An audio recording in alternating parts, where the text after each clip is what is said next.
Bonjour à vous. Comme d'habitude, si cette vidéo vous a plu, un petit pouce, un abonnement, éventuellement un petit don, lien dans la description. Cela me permet de publier régulièrement si vous appréciez mon travail, bien sûr. Aussi, n'hésitez pas à partager mes vidéos afin que cette chaîne soit mieux connue et d'autant plus ceux qui me suivent sur le canal YouTube où mes vidéos sont malheureusement très invisibilisées. Et oui, en effet, elles ne sont quasiment pas recommandées. Donc si vous voulez me soutenir, n'hésitez pas à partager mes vidéos. Merci encore à tous pour tout cela. Donc là, évidemment, on va parler de l'OCS 2025, donc l'organisation de coopération de Shanghai qui a été créée en 2001, surtout par la Russie et la Chine, bien que l'idée vienne en particulier de la Russie à la base. Donc l'OCS a été principalement créé pour lutter contre le terrorisme et pour faire des alliances commerciales. C'est principalement pour ça que l'OCS a été créé. Voilà, ça c'était la petite information qu'il fallait retenir. Alors, qu'est-ce qui s'est passé là en 2025 de notable? Évidemment, je ne vais parler que des informations notables et intéressantes. Eh bien, tout d'abord, on a eu l'arrivée de Poutine et de Modi en Chine qui a été très remarquée. On a pu voir que Poutine et Modi sont de grands amis, hein. Il faut savoir que quand Modi est arrivé, eh bien, Poutine l'a attendu 10 minutes afin que Modi puisse monter dans la même voiture que Poutine. Donc Poutine a fait cet effort. Bon, le chemin a été très court, hein, une dizaine de minutes, mais quand la voiture s'est arrêtée devant le bâtiment de l'OCS, ils ont continué à discuter pendant 45 minutes dans la voiture. On ne sait pas ce qu'ils se sont dit, mais en tous les cas, cela prouve que les liens sont très forts. En plus de cela, bien sûr, on a les images virales qui ont circulé sur Internet, c'est-à-dire Modi qui a tenu la main de Poutine en se dirigeant vers Xi Jinping.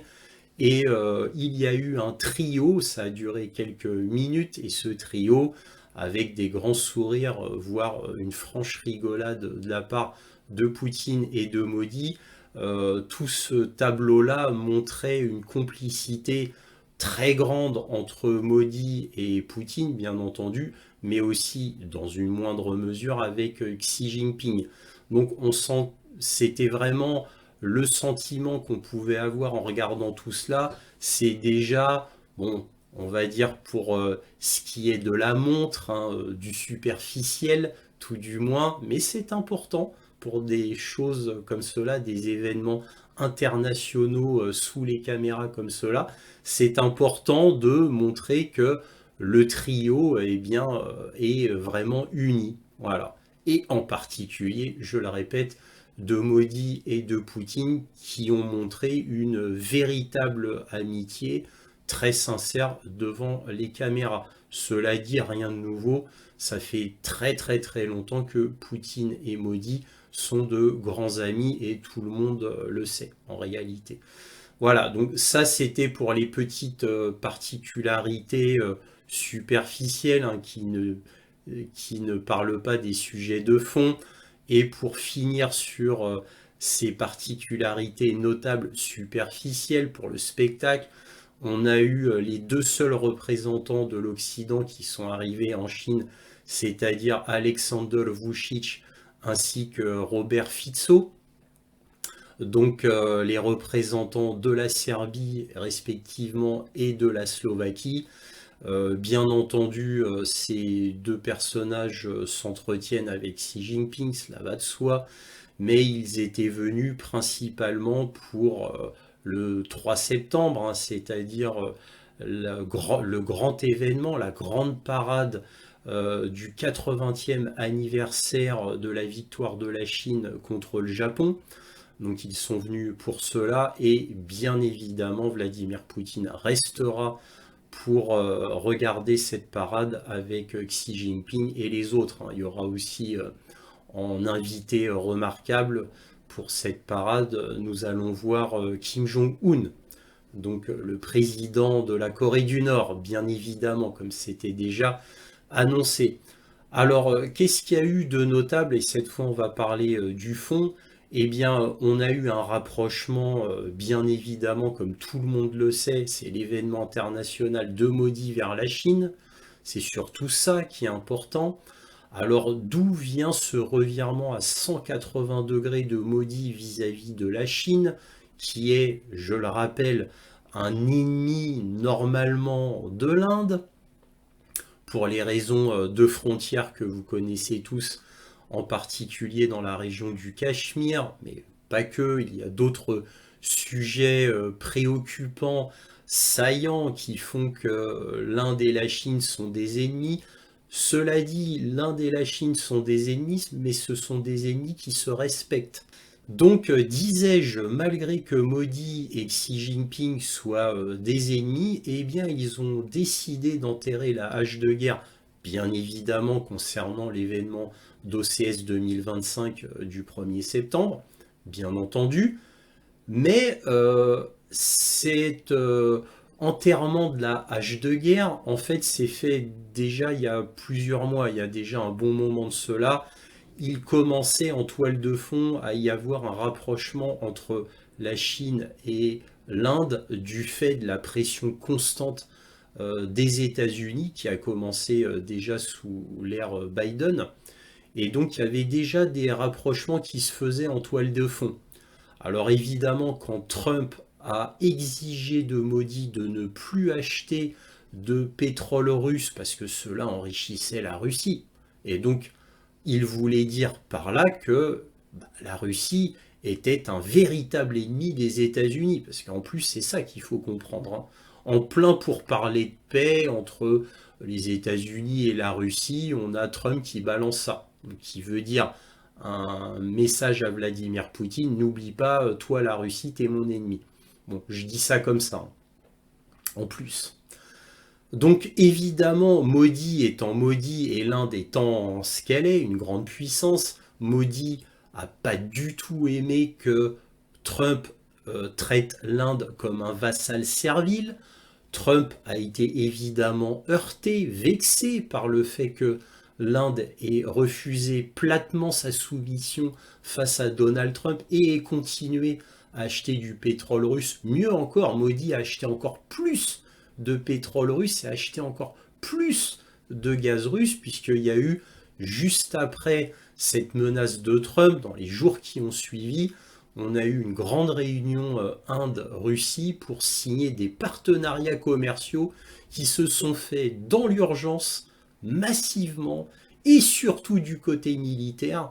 Donc l'Inde va à nouveau acheter plus de l'armement russe, alors que l'Inde avait fortement reculé quant à l'achat d'armement russe. L'achat va revenir vers la Russie à ce niveau-là. Et donc, on a cet événement-là, mais qui remonte à encore plus loin en réalité. Le braquage de Modi a été pour cette pression énorme de Donald Trump, mais en fait, l'origine de ce retournement à 180 degrés, ce n'était pas cela. C'était un événement précédent, et cet événement précédent, c'était quoi? Eh bien, c'était Donald Trump qui s'est enorgueilli de dire que c'était grâce à lui qu'il n'y a pas eu une guerre entre le Pakistan et l'Inde, parce qu'il y a eu des échauffourées entre l'Inde et le Pakistan précédemment, qui auraient pu être très graves.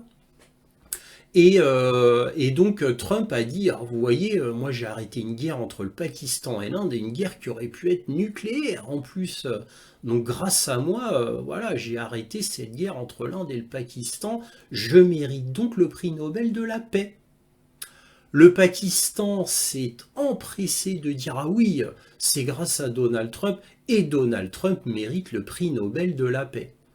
Et juste après, t'as l'Inde dit, non, non, non, très officiellement, l'Inde dit, non, non, non, ce n'est pas du tout grâce à Donald Trump, c'est nous qui avons décidé de faire une pause dans cette guerre avec le Pakistan, et le Pakistan ayant pris très cher, le Pakistan a lui aussi fait une pause. Bien évidemment, parce qu'en fait, alors ça c'est selon les dires de l'Inde, l'Inde a mis une raclée au Pakistan. Voilà. Et donc Trump, en entendant cela officiellement de la part de Modi, eh bien Trump a été extrêmement vexé et de 25% de sanctions qui devaient être normalement données à l'Inde, Trump, vexé, disais-je, a dit maintenant ce sera 50%. Voilà, ce sera 50%. Et donc là, Modi s'est braqué, bien évidemment, et a commencé à se rapprocher encore plus de la Chine, bien qu'encore une fois, je le disais il y a quelques secondes, le rapprochement avec la Chine s'était déjà fait bien bien longtemps avant, quoi. Bien longtemps, pas des années, mais bien des mois avant, déjà en toile de fond. Donc là, ça a braqué Modi. Modi, il a dit, bah là, je vais vraiment me retourner encore plus vers la Russie et je vais faire des signes de rapprochement avec la Chine. Et c'est le dernier événement, le coup où Trump a dit, tu n'achèteras plus de pétrole à la Russie ou sinon gare, que là, Modi s'est complètement tourné vers la Russie, a fait encore plus de rapprochements et qui s'est totalement retourné vers la Chine. Et c'est là qu'il a dit, bah ouais, moi je compte aller en Chine au 31 août, je compte faire des rapprochements avec la Chine très fort, on va enterrer l'âge de guerre avec la Chine. La Chine a été très contente de ce revirement indien et bien entendu la Russie encore plus contente. D'autant plus que Poutine et Modi sont très amis, comme je l'ai déjà dit. Donc, Trump a fait quelque chose de complètement ridicule, d'enfantin. Hein. C'est comme un enfant qui a fait un caprice et qui trépigne dans son caprice. Alors, il n'a pas du tout été content. Et du fait, parce que l'Inde n'a pas dit comme le Pakistan qu'il méritait le prix Nobel, qu'il ait menti en disant qu'il avait, grâce à lui, arrêté une guerre entre le Pakistan et l'Inde, et en plus, Modi qui refuse platement de s'agenouiller devant Trump, Trump pensant que l'Inde allait faire comme tous les pays européens, s'agenouiller et baiser la bague du roi. Bah non, parce que c'est l'Inde. Et en fait, Trump étant complètement ignorant de tout ce qui est géopolitique mondiale et ayant un regard très méprisant envers l'Inde, d'ailleurs, comme il a un regard très méprisant envers l'Amérique du Sud et en particulier l'Afrique, hein, il a un regard très très méprisant sur ces continents-là, sauf l'Inde qui est un pays bien entendu, mais il a un regard quand même très méprisant sur l'Asie en général, hein, même la Chine, hein, il a un regard méprisant pour la Chine du fait de comment ils travaillent, leur culture, etc., qui est tellement étrangère à la culture américaine. Trump, lui, il comprend pas tout cela, et évidemment. Donc, ce regard méprisant lui a fait prendre ses décisions totalement stupide envers l'Inde, décision totalement stupide qu'il avait pris aussi vis-à-vis de la Chine, où à un moment donné, il avait dit je vais faire 145% de sanctions contre la Chine. Et là, Trump, il a appris certainement par des conseillers qui lui ont dit mais non, fais pas ça contre la Chine. Nous, les États-Unis, on dépend totalement de la Chine sur tellement de choses que si la Chine arrêtait de nous fournir en matériel militaire stratégique ou même civil, hein, pour nos centrales nucléaires, pour nos avions civils ou pour tout un tas d'autres choses, des hôpitaux, etc., les États-Unis s'arrêteraient de tourner sans la Chine. C'est aussi simple que ça.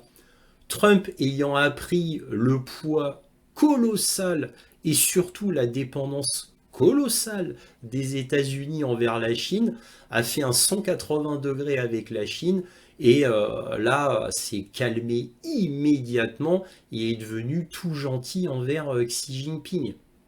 Donc Trump prend toujours des décisions grotesques, stupides même, hein, j'ose dire le mot, parce qu'il est complètement ignorant.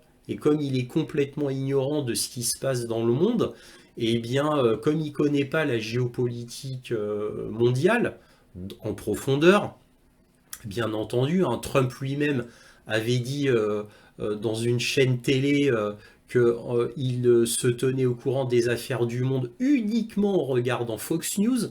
C'était les paroles de Trump, hein, qui sont restées légendaires aux États-Unis. Et en plus, une anecdote que je vous avais déjà dévoilée, où on a l'aide de Trump qui avait révélé à un journal américain que Trump ne supportait pas de lire les rapports quotidiens sur ce qu'il se passait dans le monde, et que au lieu qu'il lise le petit livret quotidien donné au président américain, qui est donné depuis toujours, hein, par la CIA et d'autres entités, eh bien lui il voulait que tout tienne sur une page de format A4, parce que ça l'ennuyait de lire les rapports quotidiens présidentiels. Vous voyez? Alors quand vous savez ça, vous avez tout compris de Trump. Malheureusement, bon, Trump n'a pas que des mauvais côtés puisqu'il combat le wokisme. Voilà, donc ça c'est déjà bien. Mais ça ne suffit pas en tant que président américain. Pour diriger les États-Unis, ça suffit pas d'être anti-wokisme. Il faut aussi être bon pour le reste. C'est pas du tout le cas pour Trump, malheureusement. Donc là, sa stupidité a été absolument colossale. Et le plan des États-Unis, qui déjà avait été mis en marche sous l'ère Biden, et peut-être même avant, mais en tout cas sous l'ère Biden, c'est sûr, hein, celui qui était le grand chantre du rapprochement avec Modi, avec l'Inde. Et pourquoi, vous allez me dire? Eh bien parce que les États-Unis ne se sont jamais cachés que l'ennemi numéro un, c'était la Chine. Et que comme, à cause de Taïwan, eh bien il y aurait peut-être une guerre, probablement même une guerre avec la Chine fin 2025, voire 2026, d'après certains hauts responsables du Pentagone, eh bien ça voulait dire qu'à un moment donné, il faudrait se passer de toute l'industrie chinoise. Et pour remplacer la Chine, eh bien les États-Unis, sous l'ère Biden, avaient choisi l'Inde. C'est pour ça qu'Anthony Blinken n'arrêtait pas de courtiser Modi.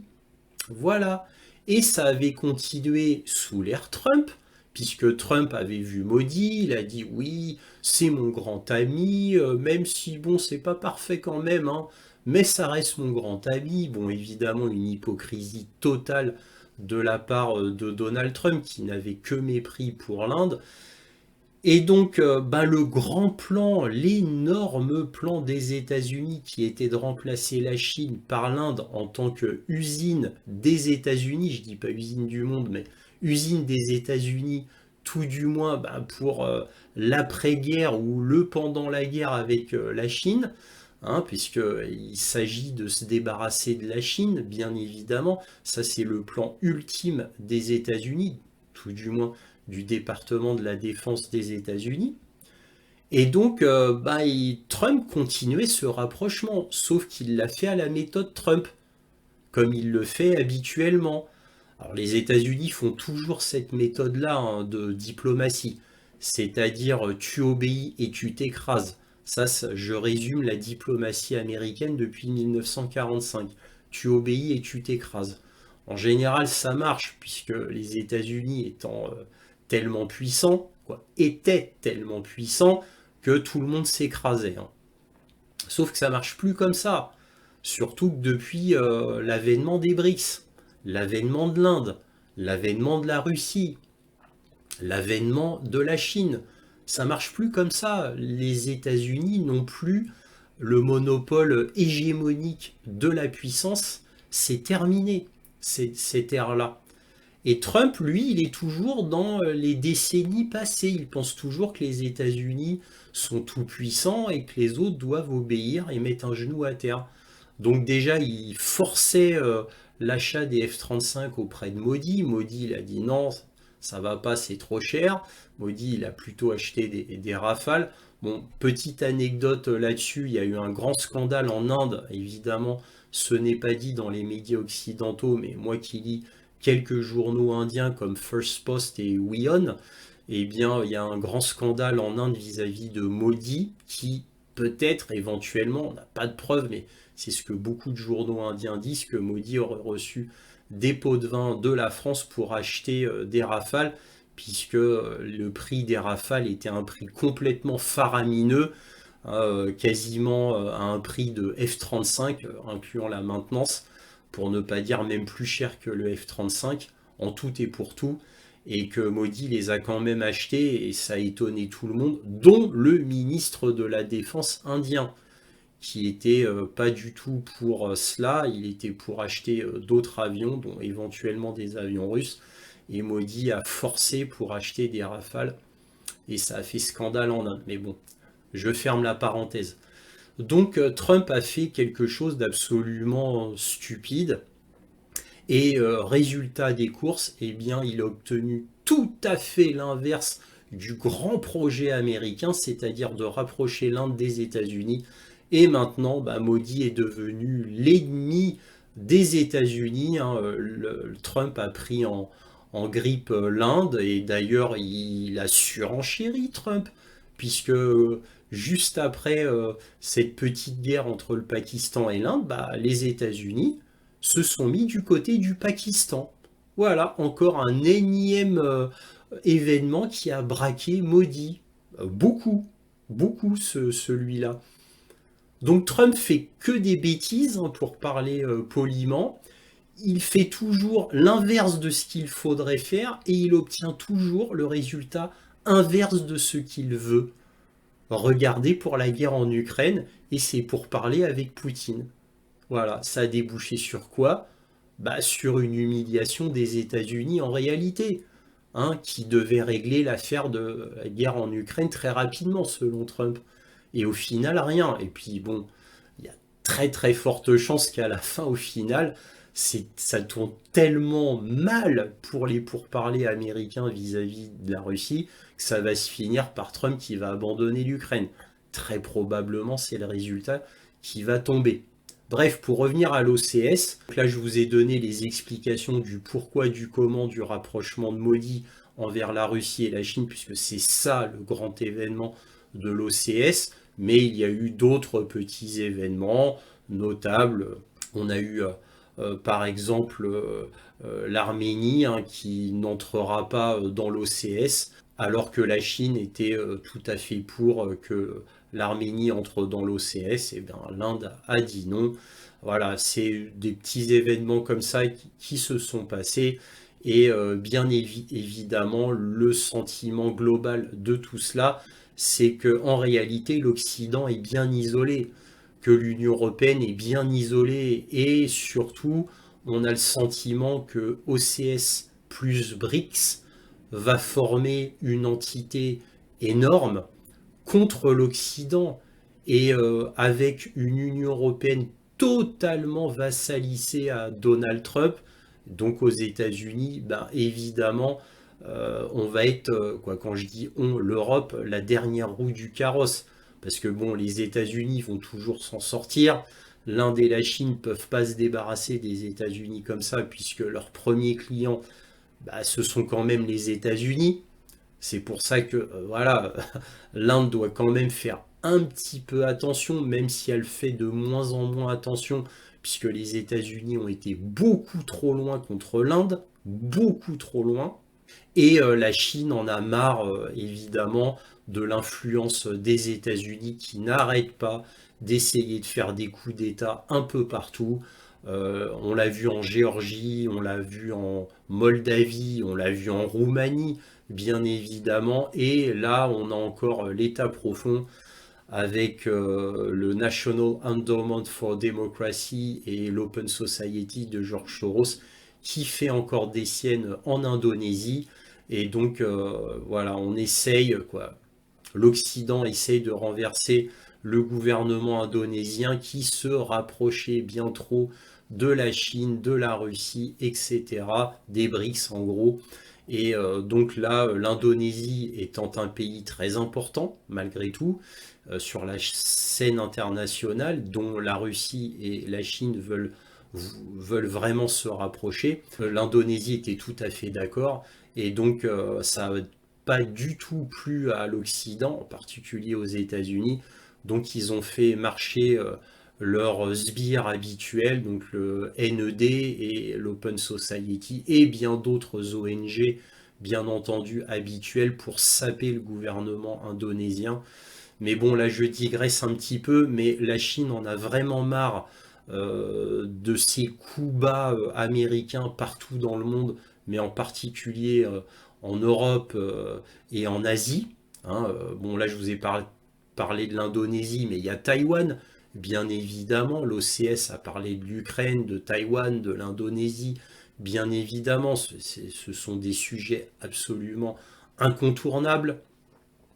Et en attendant, l'OCS, qu'est-ce qui s'est passé? Il y a eu des alliances commerciales, il y a eu un rapprochement encore plus fort entre l'Iran et la Russie, hein, dans les événements notables. Hein, Pezeshkian a parlé avec Poutine, il a dit qu'il allait prendre en main personnellement le rapprochement, même dans le détail, hein, de tout ce qui est commercial et militaire avec la Russie et l'Iran. Donc un gros rapprochement.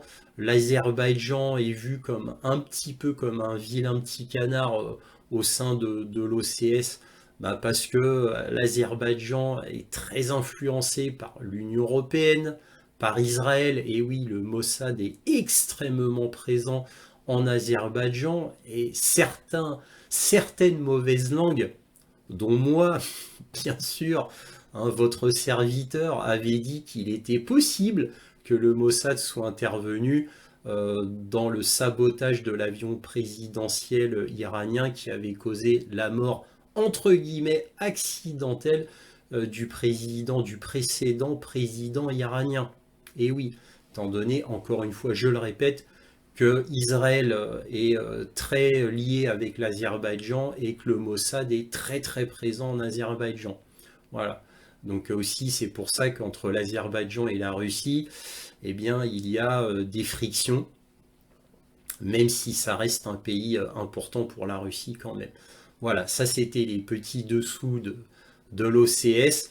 Et que peut-on dire en conclusion? Eh bien, l'OCS, l'Organisation de coopération de Shanghai 2025, a été un OCS très particulier, très important, qui a réuni 27 pays et qui a montré un bloc asiatique, tout du moins, entre guillemets, hein, nonobstant la Russie et les deux vilains petits canards de l'Union européenne, c'est-à-dire la Slovaquie et la Serbie. Même si, bon, ils font pas partie de l'OCS, hein, mais ils sont quand même invités pour la parade. Bref, vous m'avez compris, il y a quand même les deux vilains petits canards, hein, qui sont roués de coups par l'Union européenne et surtout par Van der Leyen, bien entendu. Bon, il y a la Hongrie aussi qui est rouée de coups par Van der Leyen, mais bon, la Hongrie est complètement détachée de tous ces événements-là, tout du moins pour l'instant. Et donc, disais-je, conclusion de tout cela, il y a quand même une entité énorme qui est l'OCS plus les BRICS et qui prennent le pas inéluctablement sur le monde. Il faut dire ce qui est. Il ne faut pas se voiler la face. En termes de population, c'est de loin la population la plus importante si on additionne tout le monde, et avec une puissance économique énorme, une puissance militaire qui, additionnée, écrase totalement l'Occident, bien évidemment, et une dédollarisation. Et oui, n'oublions jamais ce fait-là. Hein, L'OCS et les BRICS, ça veut dire quoi? Ça veut dire en toile de fond économique une dédollarisation. Donc tout ça effraie absolument les États-Unis. C'est pour ça que les États-Unis essayent d'affaiblir ce bloc par tous les moyens. D'où les coups d'État qui sont en train d'essayer d'être faits partout là où ils le peuvent.